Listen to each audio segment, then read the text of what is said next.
अस्सलाम वालेकुम गाइस। फ़र्ज़ करें कि आप अपने घर में खाना बना रहे हैं और जिस पैन में या जिस बर्तन में आप खाना बना रहे हैं उसको अचानक आग लग जाए। आपने फ़ौरन से एक फायर एक्सटिंग्विशर उठाया, उस पे ऑपरेट किया। अगर वो फायर एक्सटिंग्विशर राइट टाइप का है तो उस आग को फ़ौरन बुझा देगा, लेकिन अगर अनलकीली ऐसा ना हो तो आपको पता है कि वो फायर एक्सटिंग्विशर ना सिर्फ आग को बढ़ा सकता है बल्कि आपको भी नुकसान पहुँचा सकता है। मुख्तलिफ जलने वाले मादे मुख्तलिफ किस्म की आग पैदा करते हैं और हर आग के लिए मुख्तलिफ किस्म का फायर एक्सटिंग्विशर यानी आग बुझाने वाला आला इस्तेमाल किया जाता है और मुख्तलिफ टेक्निक के साथ इस्तेमाल किया जाता है। इसके बाद ये जलने वाले मादे और आग बुझाने वाले आले के दरमियान केमिस्ट्री पर मुनहसिर है कि आग मज़ीद जलती रहेगी या बुझ जाएगी। आग दरअसल ऑक्सीजन और मादे के दरमियान एक केमिकल कंबस्शन रिएक्शन की वजह से बनती है। फ्यूल यानी ईंधन की बात की जाए तो ये कोई भी चीज़ यानी लकड़ी से लेके तेल और तेल से लेके मेटल तक हो सकता है।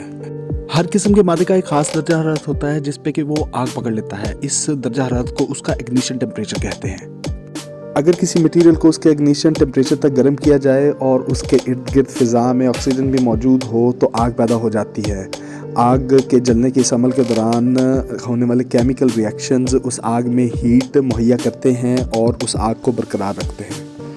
हीट, फ्यूल, ऑक्सीजन और केमिकल रिएक्शन के दरमियान इस अमल को मजमूई तौर पर फायर टेट्राहेड्रन भी कहते हैं। एक फायर एक्सटिंग्विशर फायर टेट्राहेड्रन के किसी एक एलिमेंट को ख़त्म करता है और आग को बुझा देता है। आग बुझाने वाले आलात की इजाद से पहले लोग आग बुझाने के लिए पानी को इस्तेमाल करते थे और पानी बहुत कारआमद भी साबित होता है क्योंकि ये आग के बहुत ही एक क्रूशल एलिमेंट यानी हीट को ख़त्म करता है और आग को बुझाता है। लेकिन अगर हम आग की शिद्दत और जलने वाले मादे को मद्देनज़र रखें तो पानी हमेशा उस पर असरअंदाज नहीं होता। इसीलिए मुख्तलिफ ममालिक ने आग को मुख्तलिफ अक़साम में तकसीम किया है उस फ्यूल के हिसाब से जो कि वहाँ पर ज़्यादातर इस्तेमाल होता है। आग की तरह फायर एक्सटिंग्विशर यानी आग बुझाने वाले आलात को भी तकसीम किया जाता है, कैटेगराइज किया जाता है, यानी ये कौन सी आग के लिए बेहतर है और मौजू है। आग की कितनी किस्में होती हैं और कौन सी किस्म के लिए कौन सा फायर एक्सटिंग्विशर यानी आग बुझाने वाला आला बेहतर रहता है, आज हम इसी पे बात करेंगे।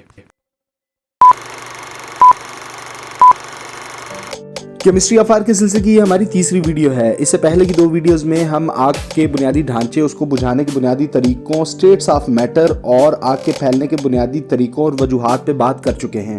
वीडियो के डिस्क्रिप्शन में मौजूद लिंक्स पे जाके आप उन वीडियोस को देख सकते हैं। 3 hours later.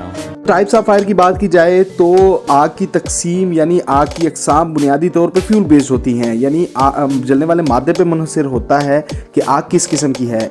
इसके लिए हम NFPA के स्टैंडर्ड्स को देखते हैं। दोस्तों आपको बताता चलूँ कि NFPA यानी नेशनल फायर प्रिवेंशन एसोसिएशन एक ग्लोबली रिकग्नाइज्ड सेल्फ फंडेड और नॉन प्रॉफिटेबल इदारा है जो कि 1896 में कायम हुआ। इसका मकसद यही है कि आग को समझकर उसके हादसात से बचा जा सके। पूरी दुनिया में बहुत से ममालिक इसके स्टैंडर्ड्स को फॉलो करते हैं।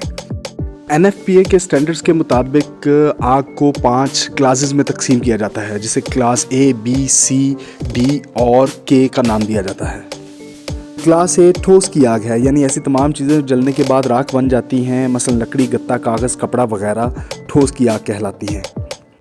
क्लास A यानी ठोस की आग को बुझाने के लिए पानी बेहतरीन तस्वर किया जाता है, इसीलिए अमूमी तौर पर वाटर टाइप फायर एक्सटिंग्विशर ही सॉलिड फायर यानी क्लास A फायर को बुझाने के लिए इस्तेमाल किया जाता है।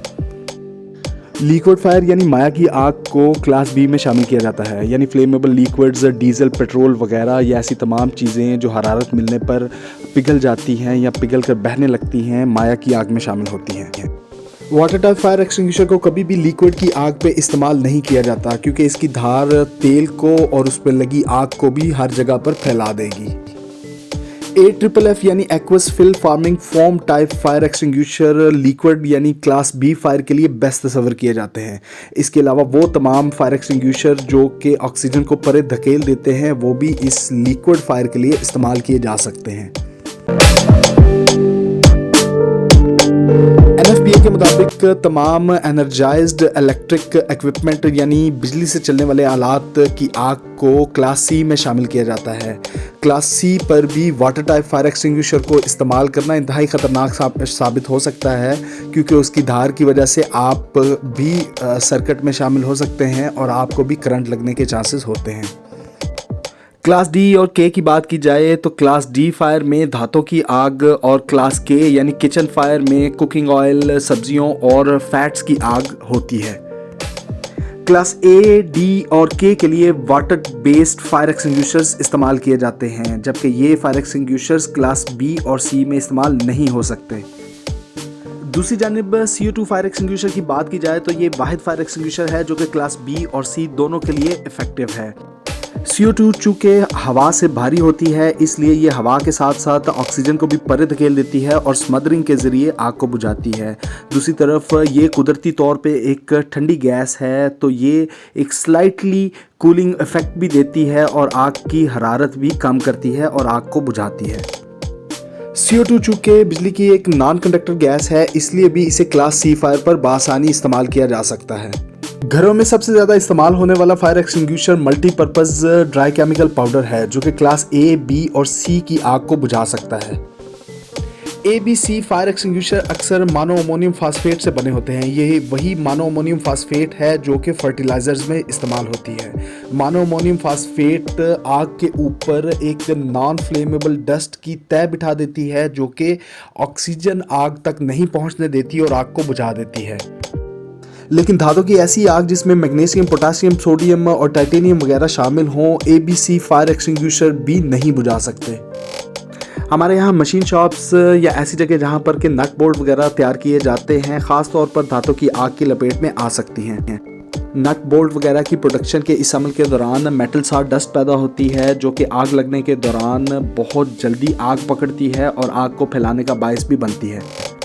Dry chemical powder fire extinguisher का प्रेशर इस मेटल सा डस्ट को उड़ाएगा और आग को फैलाने का बायस बनेगा। इसके अलावा कंबस्टिंग मेटल की मेटल सा डस्ट इस ड्राई केमिकल पाउडर के एजेंट्स, एक्सटिंग्विशिंग एजेंट्स के साथ बहुत तेज़ी से रिएक्ट करता है और हवा में, फ़िज़ा में बहुत ज़्यादा जहरीली गैसें पैदा करता है।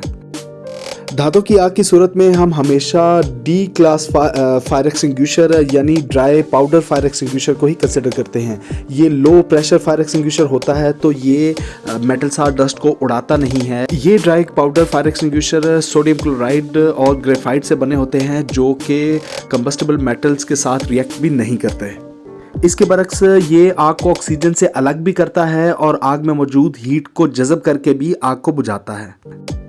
दोस्तों, आग की आखिरी किस्म की बात की जाए तो ये ग्रीस, ऑयल और फैट्स की आग होती है। ये ज़्यादातर रेस्टोरेंट्स के किचन में या घरों के किचन में लगती है। ऑयल्स और फैट्स में मौजूद मुख्तलिफ किस्म के एसिड्स ड्राई केमिकल पाउडर को आग के ऊपर एक ब्लैंकेट नहीं बनाने देते और उसे आग बुझाने से रोकते हैं। दूसरी तरफ वाटर टाइप फायर एक्सटिंग्विशर को अगर गर्म तेल की आग पे इस्तेमाल किया जाए तो पानी के मालिक्यूल्स गर्म तेल पे फ़ौरन ही फैल जाते हैं और एक्सट्रीमी एक्सप्लोजन क्रिएट करते हैं। इसके साथ साथ पानी की धार तेल को बिखेर देगी और आग को भी बढ़ा देगी। क्लास के फायर के लिए हम हमेशा क्लास के टाइप फायर एक्सटिंग्विशर या वेट केमिकल फायर एक्सटिंग्विशर्स इस्तेमाल करते हैं। ये फायर एक्सटिंग्विशर्स अल्कलाइन कंपाउंड या बहुत बुनियादी अनासर से मिलकर बने हुए होते हैं। ये फायर एक्सटिंग्विशर्स ऑयल और फैट्स में मौजूद एसिड्स के साथ मिलकर इन दोनों के ऊपर एक झाग सी बना देते हैं और आग को स्मदर करके बुझाते हैं।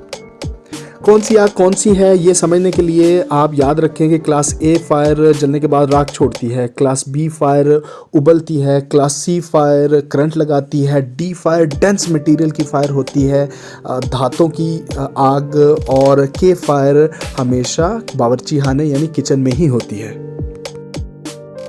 ये सब अगर हम जहन नशीन कर लें तो उम्मीद है कि हम नेक्स्ट टाइम अपनी ज़रूरत के मुताबिक फ़ायर एक्सटिंग्विशर ख़रीद सकेंगे और उसका इस्तेमाल भी सही कर सकेंगे और अपने खाने को भी जलने से बचा सकेंगे।